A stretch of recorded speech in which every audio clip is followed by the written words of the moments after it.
Ok. Benvenuti o bentornati, questo è On The Run. Oggi facciamo un giro breve qua in zona perché è un weekend di esodo, ci sono delle temperature pazzesche e non me la sento di affrontare l'autostrada. Comunque andiamo a vedere dei posti carini, andiamo a vedere il castello di Manservisi che sta sopra Porretta Terme e il ritorno passiamo a vedere il faro di Gaggia Montano, sotto cui siamo passati in un giro precedente, ma questa volta ci saliremo e potremo vedere tutto il panorama della valle dell'Alto Reno. Perciò dai, partiamo prima che faccia veramente troppo caldo. A dopo, ciao!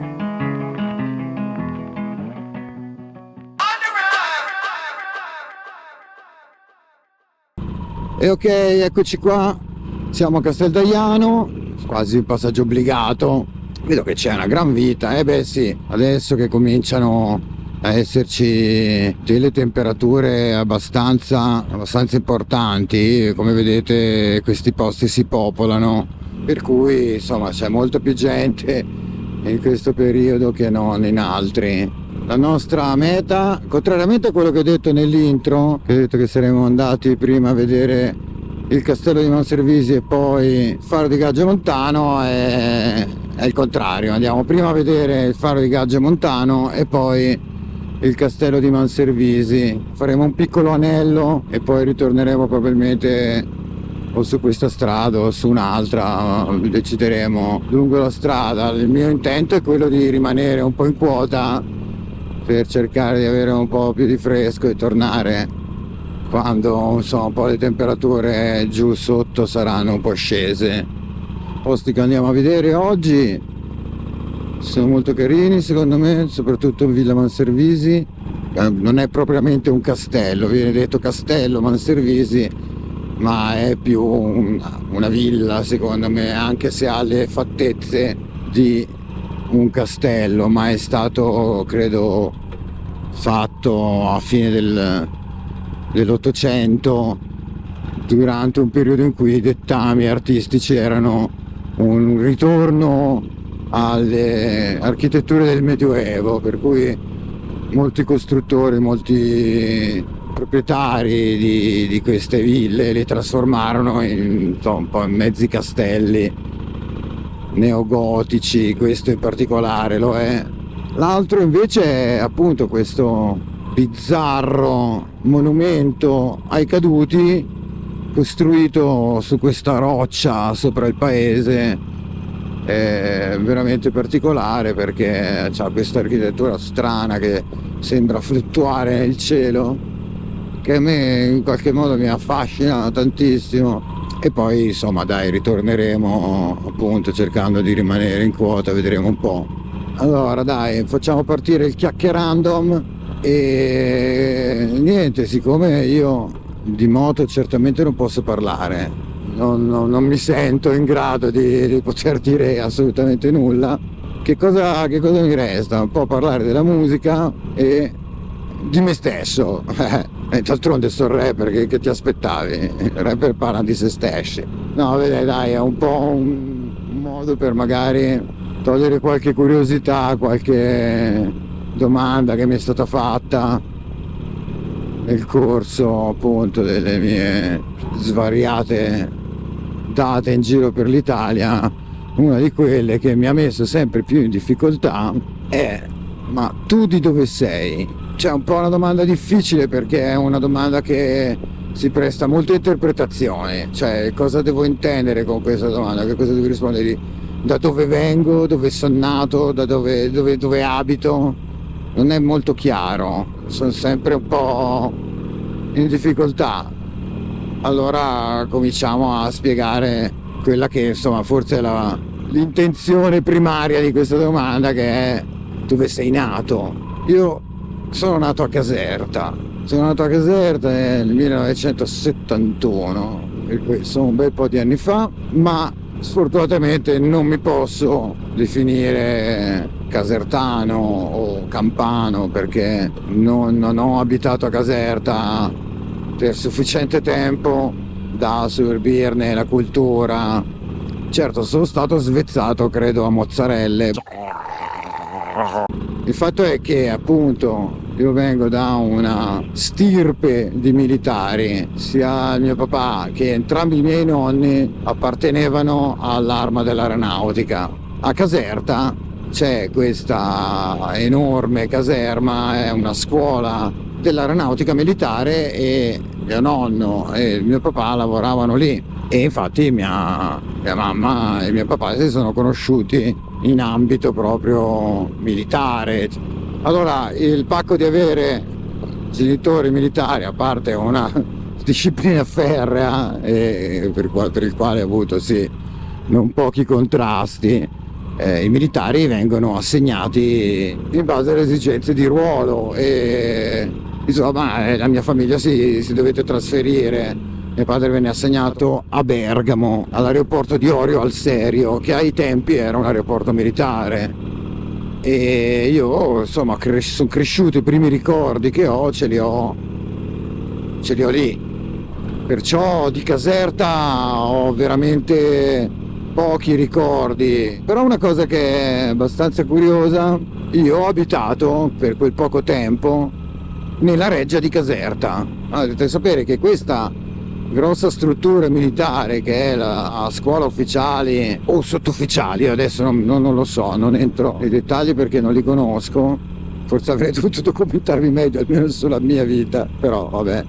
Era proprio all'interno della reggia di Caserta, una parte della reggia di Caserta era proprietà dell'aeronautica militare e alcune famiglie risiedevano lì, una cosa abbastanza singolare. Ho abitato nella reggia di Caserta, uno dei monumenti più visitati d'Italia, con dietro un giardino e dei giochi d'acqua che possono senz'altro competere con quelli di Versailles.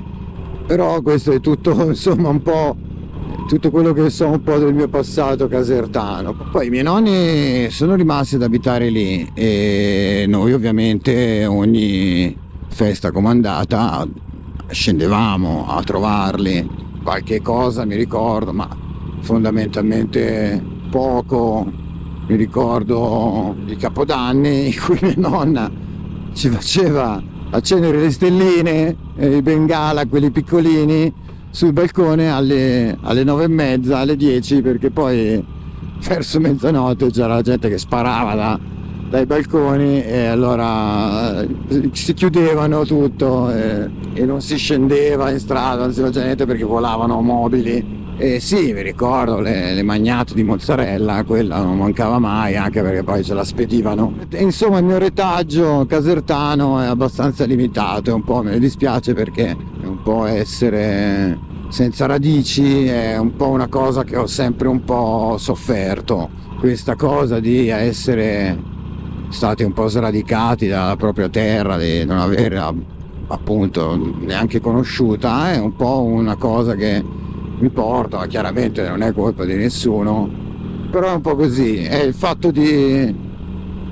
essere un po' apolide, perché poi sì, non è finita, anzi la storia è, è ben lungi dall'essere conclusa. Dal mio essere un po' zingaro viene da questa cosa, ma la mia piccola e breve autobiografia si ferma qua perché stiamo per arrivare alla nostra prima sosta, Gaggio Montano. Come vedete là si vede già il suo faro, ecco, ogni volta che lo dico passa un albero, e adesso ci concentreremo per andare su e il prossimo giro magari continuerò questa sorta di autobio che sì, che insomma è abbastanza complessa, però ecco, dai, continueremo questo discorso più avanti. Adesso saliremo lassù, il faro di Gaggio Montano.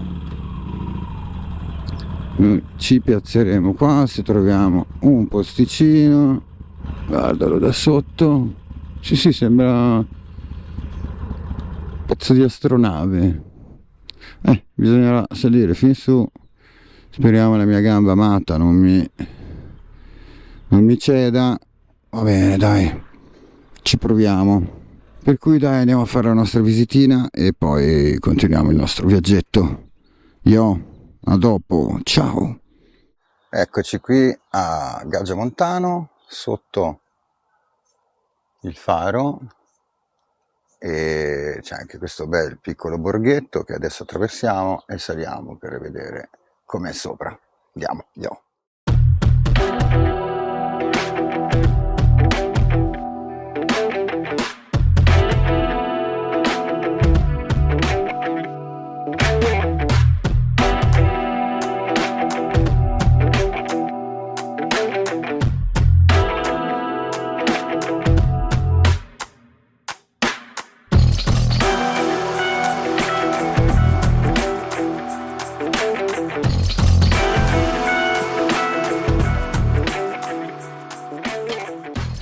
Siamo in cima al faro, guardate che vista incredibile, sotto di noi la valle del Reno, che è laggiù, di là il Corno alle Scale, dove noi adesso andremo sotto per vedere l'altro castello che si dovrebbe trovare, se non sbaglio, su quel crinale lassù. Allora, non c'è moltissimo da dire su questa struttura. Questo faro di Gaggio Montano è un monumento ai caduti di entrambe le guerre ed è stato realizzato dall'ingegnere Giuseppe Rinaldi utilizzando tecniche ardite che non ho idea di che cosa significano, ma penso che comunque la struttura sia fatta di cemento armato, compresso, però devo dire che a me affascina tanto. In realtà qua siamo su una terrazza che è veramente sospesa su un unico pilastro ed è veramente molto molto interessante secondo me. Qui la vista è veramente eccezionale. Dai, per ora è tutto, continuiamo il nostro viaggio. A dopo. Yo!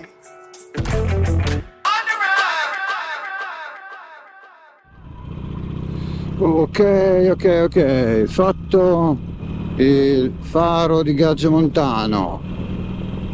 Adesso spero, mi pare, non ne sono sicuro, anzi lo ignoro totalmente, che Castelluccio, dove stiamo andando, dove c'è il castello Manservisi, sia tipo qua in alto così, o anche un po' di più magari. So che è alle pendici del Corno alle Scale, per cui magari c'è un po' di frescura, perché raghi, wow. Comunque la giornata è veramente veramente bella e dai, ce la stiamo godendo. Poi il prossimo episodio continuerò la storia di Caos, perché non so di che cazzo altro parlare. Però almeno è una roba che è un argomento che so. Quello deve essere tutta la cresta del Corno alle Scale, dove si scia. Ci sono stato qualche volta a fare snowboard. Adesso tra un po' abbandoniamo questa bella strada che ci piace per una un po' più strettina e rognosetta, ma non troppo lunga. Castelluccio, infatti come vedete la strada è già micro, ma dicevo c'è questo sole molto molto intenso, molto bello, finalmente. Insomma, non ci sono tante nuvole, non c'è tanta afa, cioè vedo finalmente un colore blu del cielo.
Dovremmo esserci, mi sa. Sì, benvenuti a Hobbitville, bellissimo. Eccoci qua, Castelluccio, e siamo già sotto il castello, che è questo qua sopra. Guardate, si vedono le merlature, guarda che bello questo palazzo. Mettiamo qua. E va bene, eccoci qua, siamo arrivati. Qui c'è un bel bar dove ci prenderemo del beveraggio, bevande. Andiamo a fare il nostro giro. Dai, a dopo, ciao.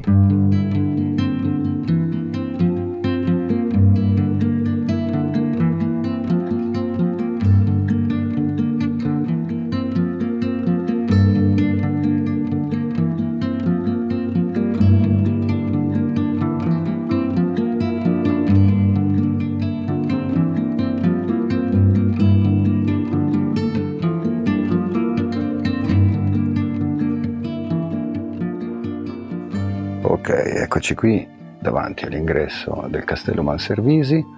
Questo non è in realtà un vero castello, ma è più una villa.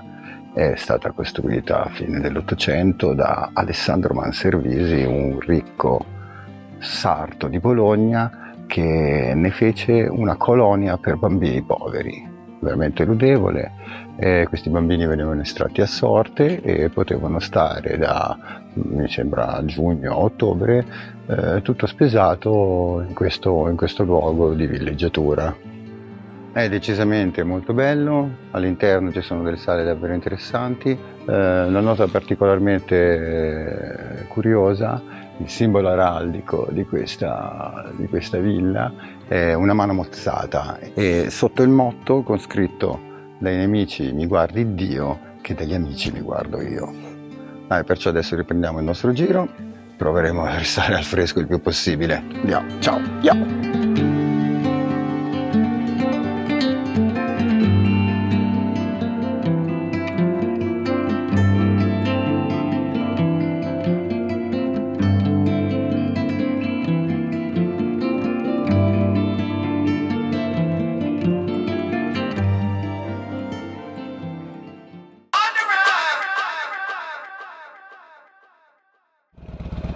Di partenza,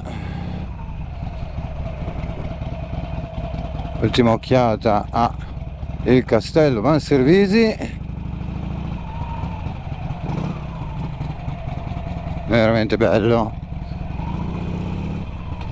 Decisione dell'ultimo minuto, facciamo una strada che non abbiamo mai fatto in vita nostra, cioè sì, una strada che ci riporterà su, ma che ho scoperto esistere adesso, cioè poco fa.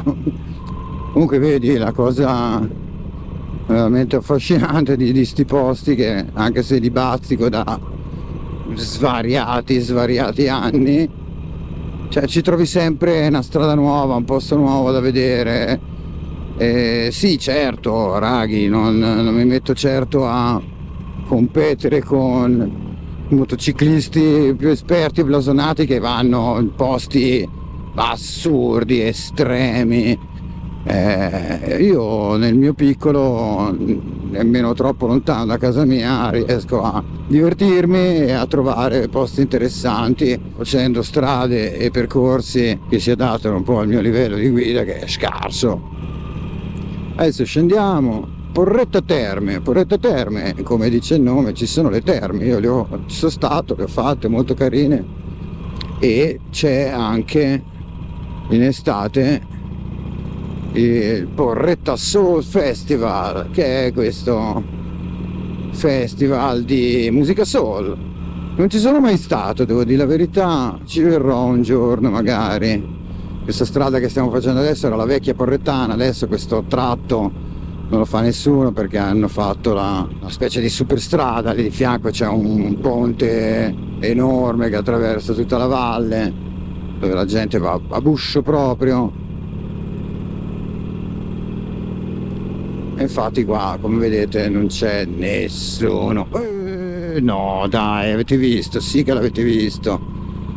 mi ha quasi attraversato un daino, un cervide, un cerbiatto, quello che è. Questo proprio per dirvi quanta poca gente fa questa strada, ce la attraversano i daini, c'è i cerbiati, i caprioli, non lo so, dopo riguarderò e cercherò di capire. Spero di non averlo spaventato, patato, ci ho preso paura. Beh, anch'io. Secondo me non manca molto la nostra deviazione. E noi su di qua, non mi ricordo averla fatta questa, non mi ricordo. Via, andiamo. Non so dove arriverò, ma arriverò da qualche parte. Benzina ne ho, per cui vaffanculo, andiamo, yeah.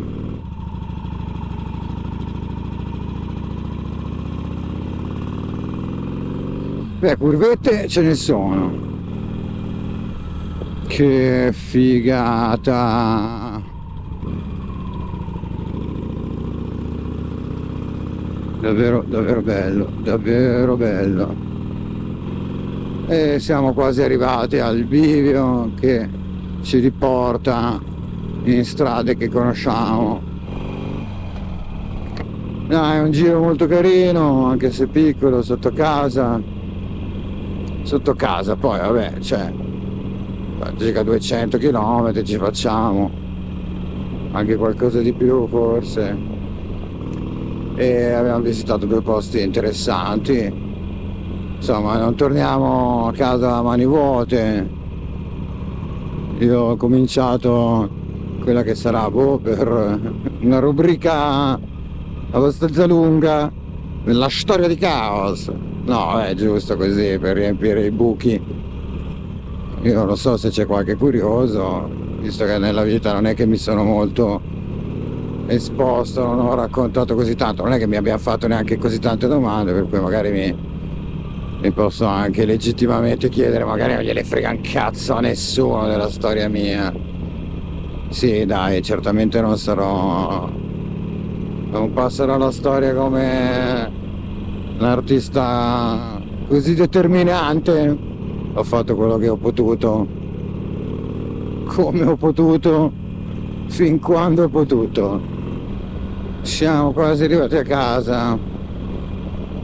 Che facciamo? I saluti? E va bene, dai.